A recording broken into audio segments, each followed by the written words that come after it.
Hello students, good morning everyone. हमने हमारे जो पार्ट्स 12 तक थे वहाँ पर हमने दो प्रश्नावलियों को कंप्लीट कर लिया था। छठी और सातवीं प्रश्नावली हमारी कंप्लीट हो गई थी। आज हम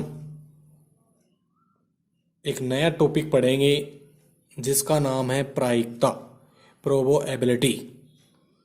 बहुत ही सिंपल प्रश्नावली है, इसको बहुत जल्द समाप्त करवा देंगे। प्रोबेबिलिटी यानी प्रायिकता, ये बोर्ड में 4 नंबर की प्रश्नावली आती है। ये बोर्ड में कितने नंबर की आती है? 4 नंबर की प्रश्नावली आती है। इस प्रश्नावली में से परीक्षा में 2 क्वेश्चन आते हैं। कितने क्वेश्चन आते हैं भाई? 2 क्वेश्चन आते हैं। एक क्वेश्चन 1 नंबर का एक क्वेश्चन और एक क्वेश्चन 3 नंबर का क्वेश्चन आता है। ठीक है, 1 नंबर का एक क्वेश्चन और एक कितने नंबर का आएगा? 3 नंबर का। ऐसे मिलाकर ये प्रश्नावली कितने नंबर की आती है? 4 नंबर की आती है। आज हम इस प्रश्नावली में बेसिक नॉलेज पढ़ेंगे।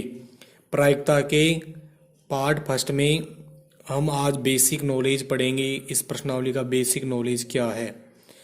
यदि आपने बेसिक नॉलेज को ध्यानपूर्वक पढ़ लिया तो आपकी प्रश्नावली समझ में आ जाएगी, बहुत जल्द समझ में आ जाएगी। ठीक है, बेसिक नॉलेज पढ़ेंगे आज हम इसका। तो सबसे पहले हम ये जानने की कोशिश करते हैं कि प्रायिकता क्या है, कि प्रायिकता होती क्या है। देखो, प्रायिकता की सबसे पहले हम क्या जानेंगे? परिभाषा। सबसे पहले हम क्या जानेंगे? इसकी परिभाषा जानेंगे कि ये क्या होता है। तो परिभाषा इसकी जानने, अब इधर देखो, परिभाषा जानना है कि प्रायिकता होती क्या है। अब देखो, प्रायिकता का मतलब होता है कि अनुमान लगाना। कोई चीज़ का हम अनुमान लगाएं कि उसकी घटना हो रही है या न हो रही है, यानी किसी घटना का होना या ना होना। हम उसका जब अनुमान लगाते हैं और फिर उनकी संभावनाओं को जब हम व्यक्त करते हैं तो वो क्या होता है? प्रायिकता होती है। वो क्या होती है? प्रायिकता होती है। यानी मैं इसको कुल मिलाकर यदि बोलूँ तो गणित की वह शाखा जिसमें घटनाओं के घटित होने की जो संभावना होती है, यदि उनको हम संख्यात्मक रूप में लिखें तो वो क्या कहलाती है? प्रायिकता कहलाती है। तो मैं इसकी परिभाषा लिख रहा हूं। गणित की वह शाखा, गणित की, आप भी इसको नोट में उतार लेना। गणित की वह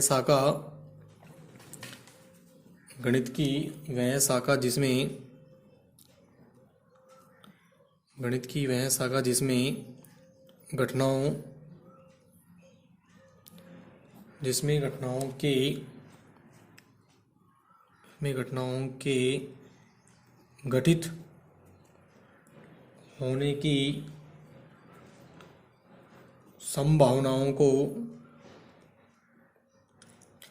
घटित होने की संभावनाओं का संख्यात्मक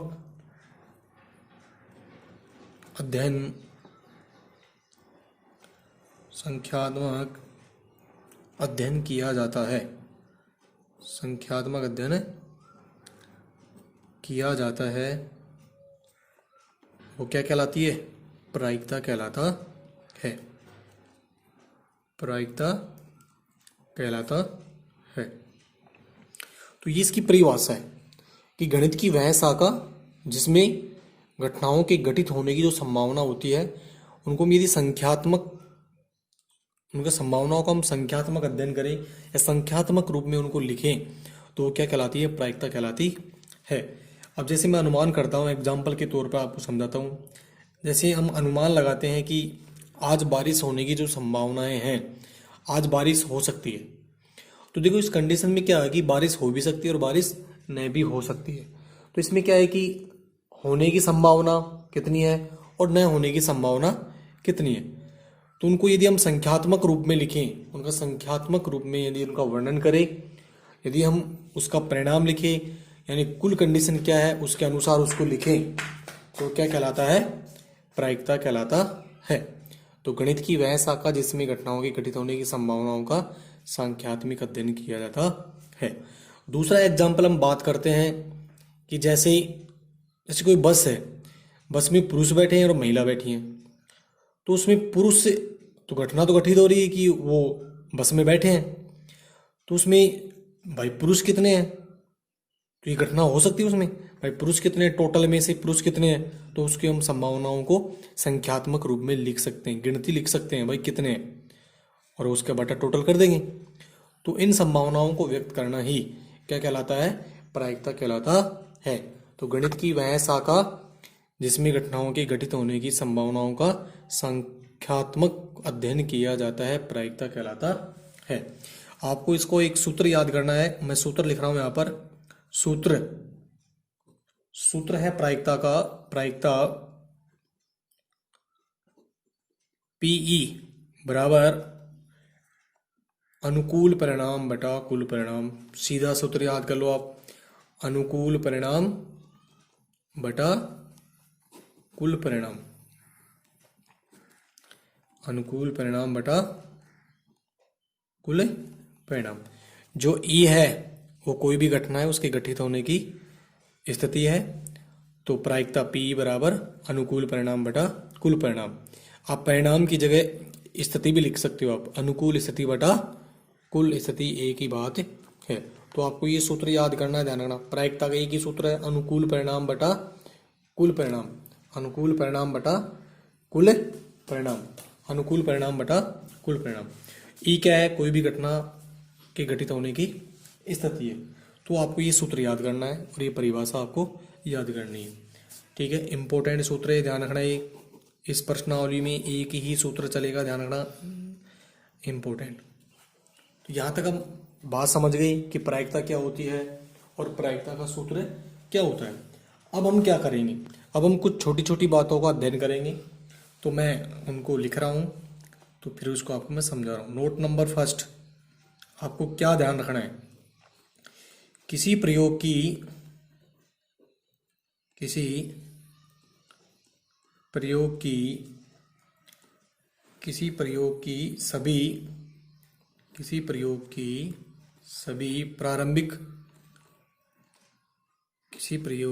सभी प्रारंभिक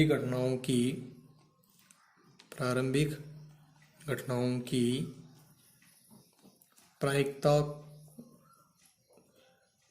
प्रायिकताओं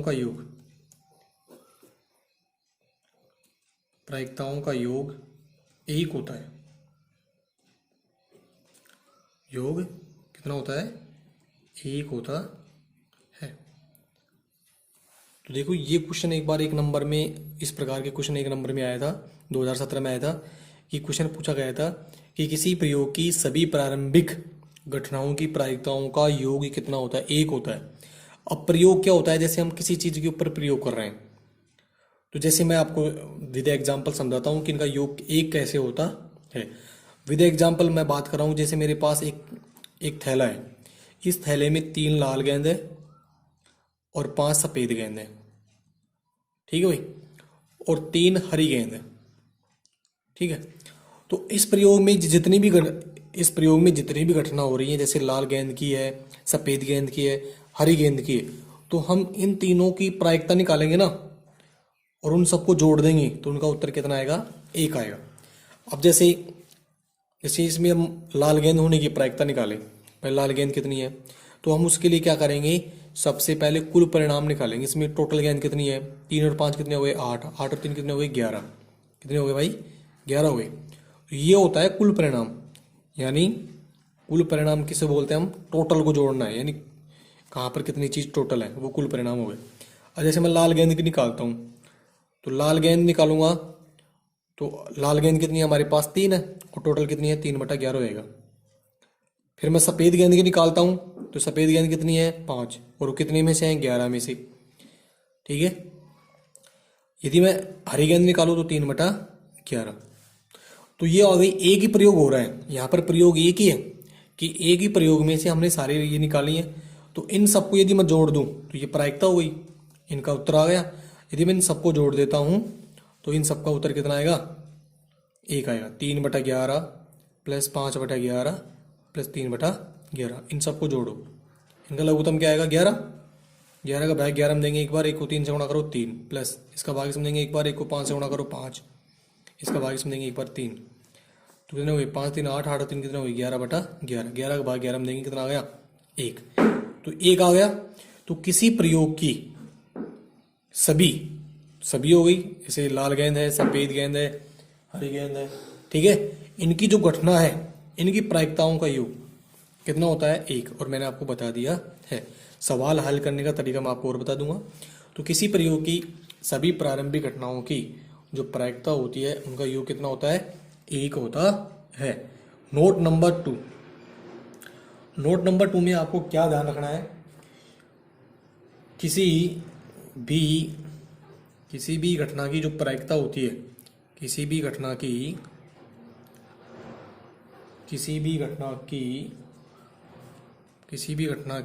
प्रायिकता की सीमा, किसी भी घटना की प्रायिकता की सीमा 0 greater than less than equal P E less than equal 1 होती है।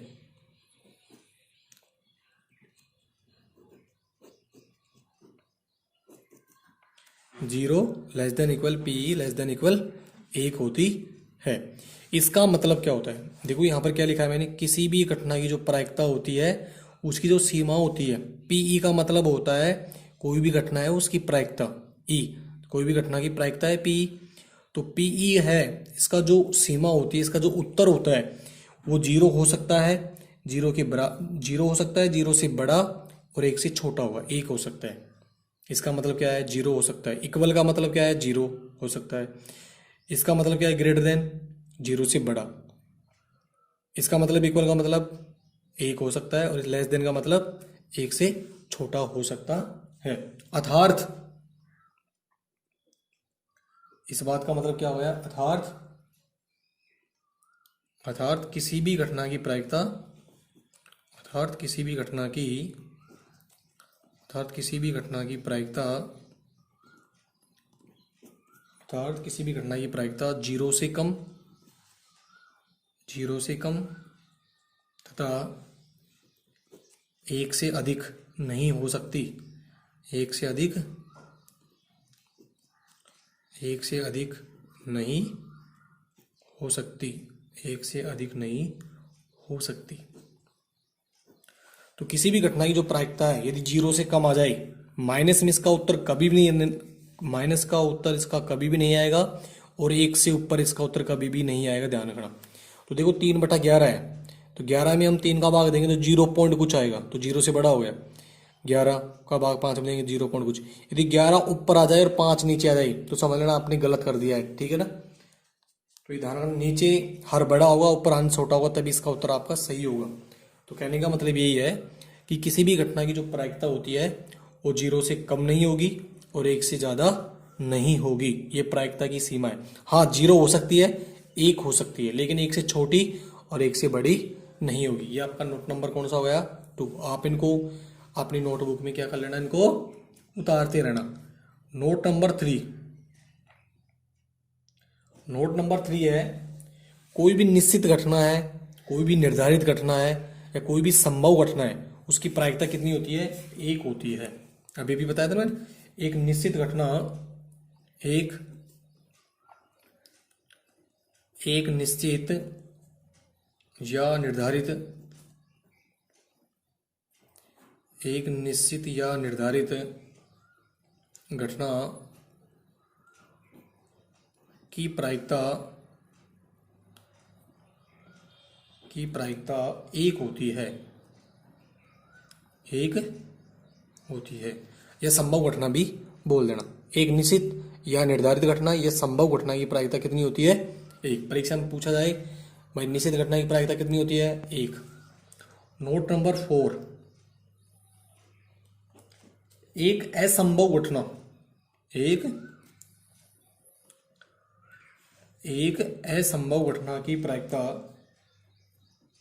एक असंभव घटना की प्रायिकता, असंभव घटना की प्रायिकता 0 होती है। असंभव घटना की प्रायिकता, भाई असंभव जो घटना घटित ही नहीं हुई है तो उसकी प्रायिकता क्या होगी, 0 होगी। अब जैसे मैं ऐसा आपको बोलूं कि सूर्य पश्चिम दिशा में उगता है, क्या ये बात संभव है? ये बात है संभव है भाई, सूर्य पश्चिम दिशा में नहीं उगता है। सूर्य कौन सी दिशा में उगता है? पूर्व दिशा में उगता है। मैं बोलूं कि 2 और 2, 2 और 2 11 होते हैं, 2 और 2 11 थोड़ी होते हैं, 2 और 2 तो कितने होते हैं? 4 होते हैं। तो 2 और 2 11 नहीं हो सकते हैं, तो ये असंभव घटना है। तो असंभव घटना होगी, उनकी प्रायिकता कितनी होगी? 0 होगी। तो असंभव घटना की प्रायिकता कितनी होगी भाई? 0 होगी। इसके बाद नोट नंबर 5। नोट नंबर 5 में हम पूरक घटना पढ़ते हैं। पूरक घटनाएं क्या होती हैं? पूरक घटनाएं, पूरक घटनाएं, अब इसमें देखो पूरक घटना में क्या होता है। यदि हम जैसे ई है, ई किसी घटना के घटित होने की प्रायिकता है। यदि ई किसी घटना के, यदि ई किसी घटना के घटित होने की प्रायिकता तथा ई नहीं, ध्यान से समझना, मैंने यहां पर तो लिखा था ई, यहां पर लिख रहा हूं ई नहीं न गठित होने की प्रायिकता है। ई नहीं न गठित होने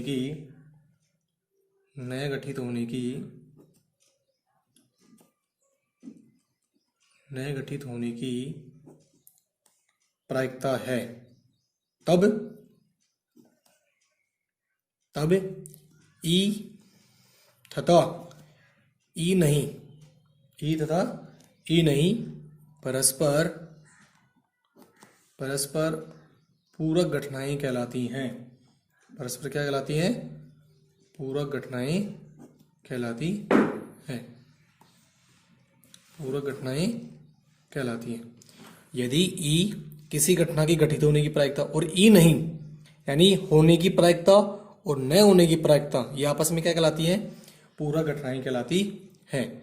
और यदि हम इनका दोनों का योग करें, इनका योग कितना होता है? 1 होता है। इनका योग कितना होता है? 1 होता है। अर्थात पीई यानी घटना ई की प्रायिकता प्लस पी ई नहीं की प्रायिकता, इन दोनों का योग कितना होता है? 1। या पीई प्लस, देखो हम नहीं की जगह आप बताओ क्या लगा सकते हो? इसमें बाहर लगा सकते हो, इसके ऊपर पीई बाहर बराबर कितना होता है? 1। तो आपको ये सूत्र याद करना है। ये बाकी चीज आप याद करो तो ठीक है, नहीं याद करो तो कोई दिक्कत। आपको ये सूत्र याद करना है। पीई यानी ये किसी भी घटना होने की प्रायिकता है, और ई बाहर, पीई बाहर ये किसी भी घटना का घटित न होने की, यानी ई नहीं होने की प्रायिकता। ये ई नहीं यानी घटना ई का न घटित होने की प्रायिकता है। यदि हम इन दोनों का योग कर दे तो आपको क्या मिलेगा? 1 नंबर का सवाल इस प्रश्नावली के ऊपर इस सूत्र के ऊपर आ सकता है। तो पीई प्लस पीई बार बराबर कितना होता है? जैसे आपको दे दिया कि मोहन की जीतने की प्रायिकता इतनी है, तो मोहन की न जीतने की प्रायिकता कितनी होगी? भाई मोहन की जीतने की प्रायिकता दे देगा तो आपको क्या करना, उसको 1 में से घटा देंगे। ठीक है, ऐसे मोहन की जीतने की प्रायिकता 1/4 है, तो मोहन की नहीं जीतने की प्रायिकता तो ये निकालना है, तो इसको उधर से क्या कर देंगे? कम कर देंगे। सवाल कराएंगे आपको। तो ये आपका नोट नंबर 5 हो गया है। तो आपको ये सूत्र याद करना, नीचे वाला पीई प्लस पीई बार बराबर कितना होता है? 1 होता है। ठीक है, तो नोट नंबर 6 की बात करते हैं हम। नोट नंबर 6, आप यदि बेसिक नॉलेज इसका ध्यान से पढ़ लिए तो समझ लेना प्रश्नावली एक झटके में ही हो जाएगी। ध्यान रखना। नोट नंबर 6 की हम बात करते हैं। अब हम ये बात करते हैं, जैसे एक सिक्का होता है। अब इसमें सिक्के, पासे और आपको थोड़े से ताश के बारे में आपको बेसिक ज्ञान समझना है। हम एक सिक्के को एक बार उछालते हैं तो कुल परिणाम क्या होते हैं? एक सिक्के को एक सिक्के को एक बार उछालने पर, एक सिक्के को एक बार उछालने पर, एक सिक्के को एक बार उछालने पर कुल कितने परिणाम होते हैं? कुल परिणाम। एक सिक्के को एक बार उछालने पर कुल परिणाम। अब इधर देखो ध्यान से। अब जो आपका एक सिक्का होता है, एक सिक्के में दो ही चीज हो सकती है, या तो उसमें आपका हेड आएगा या टेल आएगा। भाई यही तो हो सकता है। तो दो ही कंडीशन हो गई इसमें, दो ही कंडीशन हो सकती है, या तो हेड हो सकता है या टेल हो सकता है। इसका मतलब दो कंडीशन हो गई, तो उसमें यहाँ पर लिख दो दो, लिख दिया। अब उसको हम कितनी बार उछाल रहे हैं? एक बार। तो इसका मतलब 2 की घात 1 का मान कितना होगा? 2। तो जब हम एक सिक्के को एक बार उछालेंगे तो उसमें केवल दो ही परिणाम हो सकते हैं, और दो परिणाम वो क्या हो सकते हैं? या तो वो एच आएगा या वो क्या आएगा? टी आएगा। या तो वो हेड आएगा या टेल आएगा। ये चीज़ आपको ध्यान रखनी है, ध्यान रखना। एक सिक्के को एक बार उछालने पर कुल परिणाम कितने होते हैं? 2। और दो कौन कौन से होते हैं? एच और टी। एक सिक्के में दो ही चीज़ हो सकती है, या तो वो एच होगा या टी होगा। तो ये चीज़ आपको ध्यान रखनी है। आपको डायरेक्ट नहीं लिखना, आपको ये चीज़ लिखनी है कुल परिणाम में। कुल परिणाम में क्या लिखना है? H coma T. तो एक सिक्के को एक बार उछालने पर कुल परिणाम कितने होते हैं? 2, H coma T. Note number 7, एक सिक्के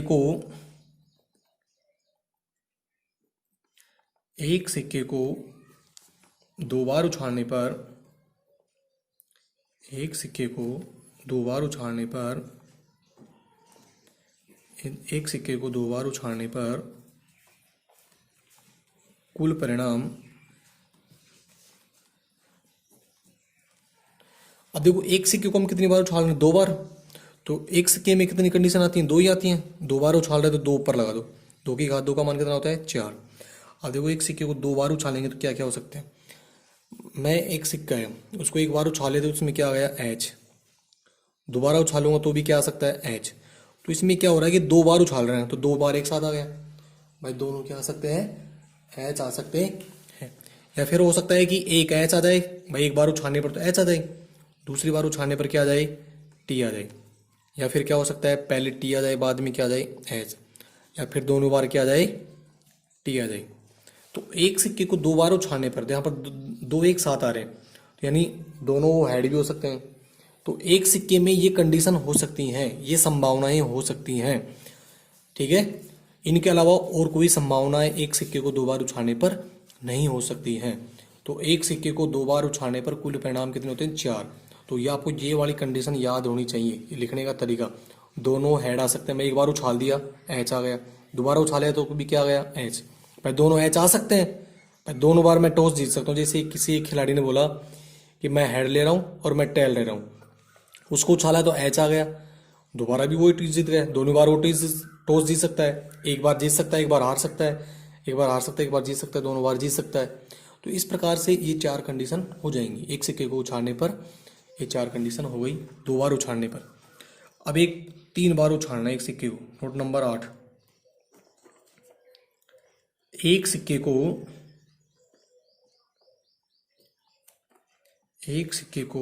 3 बार उछालने पर, एक सिक्के को 3 बार उछालने पर, एक सिक्के को 3 बार उछालने पर कुल परिणाम।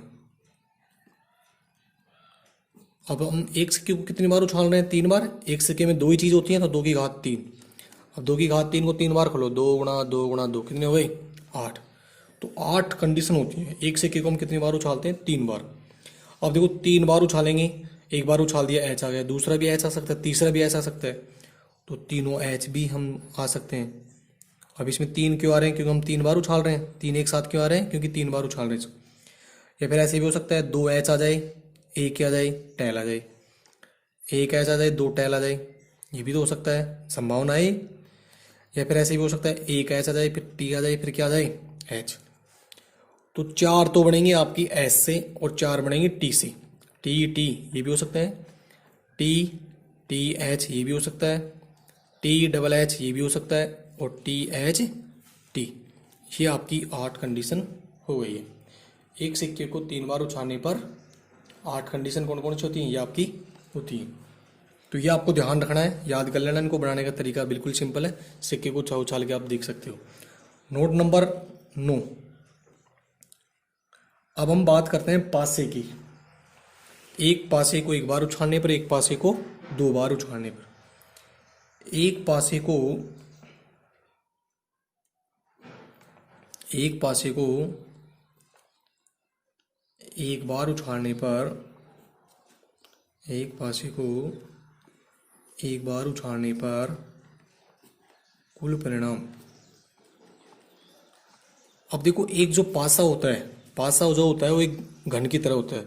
जैसे आपने लूडो खेला है, लूडो का गेम खेला होगा, सांप सीढ़ी का गेम आपने खेला होगा।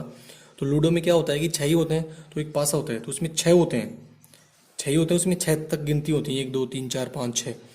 तो हम इसको कितनी बार उछाल रहे हैं, एक बार, तो कितने हुए 6। अब आपको 6 संख्या लिखनी है, उसमें संख्या होती है। जैसे लूडो होता है वो पास होता है, 6 होते हैं, 1 2 3 4 5 6। जो एक पासा होता है एक घन की तरह होता है, घन में 6 फलक होते हैं। तो जैसे उनमें संख्या 1 2 3 4 5 6। तो एक पासे को उछालने पर कुल परिणाम कितने होते हैं, 6। आपको ये नहीं याद करना, आपको ये याद करना, ध्यान रखना, ये लिखना है परीक्षा में, 1 2 3 4 5 6। तो एक पासे को एक बार उछालने पर कुल परिणाम कितने होते हैं, 6। Note number 10। एक पासे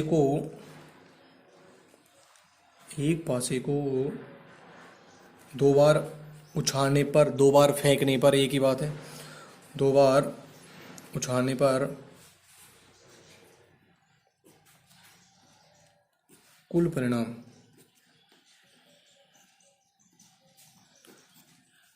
अब हम एक पासे को कितनी बार उछाल रहे हैं, 2 बार, तो 6 की घात कितनी हो जाएगी, 2। भाई 2 बार उछाल रहे, 2 6 गुणा 6 कितने हुए, 36। अब आपको ये 36 कंडीशन समझनी है। देखो, जब दो, अब जैसे मेरे पास यहाँ पर 1 2 3 4 5 6, ये एक पास हो गया। मैं दूसरा पासा मान लेता हूँ, 1 2 3 4 5 6। जब इनको उछालेंगे तो इस पासे का एक इस पासे के एक के साथ आ सकता है, एक 2 के साथ आ सकता है, एक 3 के साथ आ सकता है, एक 4 के साथ आ सकता है, एक 5 के साथ आ सकता है, और एक 6 के साथ आ सकता है।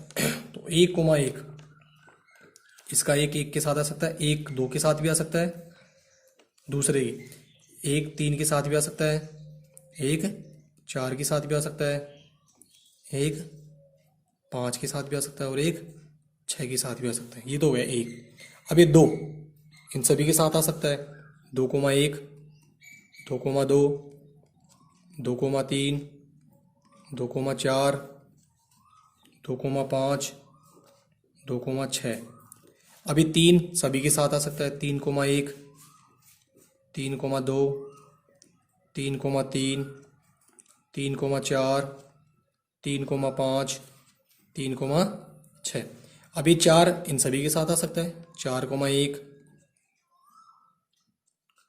4,2 4,3 4,4 4,5 4,6। अभी 5 इन सभी के साथ आ सकता है, 5,1 5,2 5,3 5,4 5,5 5,6। अभी 6 सभी के साथ आ सकता है, 6,1 6,2 6,3 6,4 6,5 और 6,6। तो इस प्रकार से ये टोटल कंडीशन कितनी हो गई, 36 हो गई है। तो एक पासे को 2 बार उछालने पर कुल परिणाम कितने हो गए, 36। देखिए यहाँ पर ये जो पासे वाला जो सवाल है कि आपका 1 2 3 4 5, इसमें सवाल आएंगे आपके सम संख्या के ऊपर आएंगे, विषम संख्या के ऊपर आएंगे और अभाज्य संख्या के ऊपर आएंगे। तो सम संख्या क्या होती है, वे संख्याएं जिसमें 2 का पूरा पूरा भाग जाता है, जैसे 2 4 6, वो सम संख्या कहलाती है। विषम संख्या वे संख्याएं जिसमें 2 का पूरा पूरा भाग नहीं जाता है, विषम संख्या कहलाती है। अभाज्य संख्या वे संख्या जिसमें केवल अपना खुद का स्वयं का ही भाग जाता है, वो अभाज्य संख्या कहलाती है। एक अभाज्य संख्या नहीं होती, ध्यान रखना, 2 अभाज्य संख्या हुई, 3 भी अभाज्य संख्या होती, 4 अभाज्य संख्या नहीं होती क्योंकि इसमें 2 का भाग जा रहा है खुद के अलावा, 5 अभाज्य संख्या, 6 अभाज्य संख्या नहीं है। तो अभाज्य संख्या ध्यान रखना, वे संख्याएं जिसमें केवल स्वयं का अपना ही भाग जाता है, वो क्या कहलाती है, अभाज्य संख्या कहलाती है। अब एक लास्ट नोट नंबर 11 है, फटाफट समझ लीजिए, वीडियो ज़्यादा लंबा हो गया है। एक ताश की बात करते हैं हम। एक ताश की जो गड्डी होती है, एक ताश की गड्डी में कुल पत्ते कितने होते हैं? 52। एक ताश की गड्डी में कुल पत्ते कितने होते हैं? 52। तो ये कुल परिणाम हो गया। ताश के जितने भी सवाल आएंगे उनका कुल परिणाम कितना होता है? 52। अब 52 में किस प्रकार से विस्तृत होता है, ध्यान रखना। ये 52 जो पत्ते होते हैं ये 4 प्रकार के पत्तों में बढ़ जाते हैं। कितने प्रकार के? 4 प्रकार के। इसमें 13 जो पत्ते होते हैं, 13 पत्ते चिड़ी के होते हैं, 13 पत्ते चिड़ी के, 13 पत्ते उखम, 13 पत्ते पान के होते हैं और 13 पत्ते ईंट के होते हैं। ठीक है, यानी 13 पत्ते चिड़ी के, 13 पत्ते उखम के, 13 पत्ता पान के। तो ऐसे जो आपके चिड़ी और उखम के जो पत्ते होते हैं वो काले होते हैं, ध्यान रखना। कैसे होते हैं? काले। तो ताश की गड्ढे में जो काले पत्ते होते हैं वो टोटल कितने होते हैं? जैसे पूछेगी एक ताश की गड्ढे में काले रंग होने की प्रायिकता निकालिए, काले रंग के पत्ते होने की। तो काले रंग कितने? 26। टोटल पत्ते कितने? 52। तो 26/52। तो 26 काले पत्ते। और ये पान के और ईंट के जो पत्ते होते हैं वो कैसे होते हैं? लाल होते हैं। 26 जो आपके पत्ते होते हैं वो कैसे होते हैं भाई? लाल होते हैं। ठीक है, तो 26 लाल होते हैं। 26। जैसे आपसे पूछेगी उखम का पत्ता होने की प्रायिकता निकालिए। उखम के पत्ते कितने हैं? 13। 13/52। ठीक है। अब एक चीज और ध्यान रखना, तस्वीर वाले पत्ते कितने होते हैं टोटल? तस्वीर वाले पत्ते। अब तस्वीर का मतलब जिनमें फोटो होती है। जैसे इसमें 1 2 3 4 पंजी, छग्गी, सत्ती, अट्ठी, नैली, दहली, फिर आता है गुलाम, फिर बेगम, फिर क्या आता है? बादशाह। ये इसका क्रम होता है। इक्का दुक्का तिग्गी चौगी पंजी छग्गी सत्ती अट्ठी नैली दहली गुलाम बेगम बादशाह। तो इसमें गुलाम बेगम जो बादशाह होते हैं इनमें आपकी क्या होती है? तस्वीर होती है। तो ये तस्वीर होती है, ये आपके चिड़ी वाले पत्तों में भी आएगी, उखम वाले पत्तों में भी आएगी, पान वाले पत्तों में भी आएगी और ईंट वाले पत्तों में भी आएगी। तो इस प्रकार से तस्वीर वाले पत्ते 3 3 3 6 3 3 3 चौक 12 पत्ते कैसे होते हैं? आपके तस्वीर वाले पत्ते होते हैं। सवाल कैसा है? तस्वीर वाले पत्ते होने की प्रायिकता निकालो। तस्वीर वाले पत्ते कितने? 52। 12। तो टोटल पत्ते कितने हो गए? 52।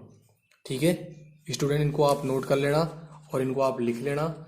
ये इस प्रश्नावली का टोटल बेसिक ज्ञान आपका कंप्लीट हो गया है। फिर भी आप इनको उतारना आप और इनको लिखना और इनको याद करना। अगले पार्ट में हम 18.1 का पहला क्वेश्चन हल करेंगे। आज के लिए इतना ही। ठीक है स्टूडेंट, इनको उतारते रहना। कोई भी आपको दिक्कत होती है आप मेरे से पूछ लेना। ओके।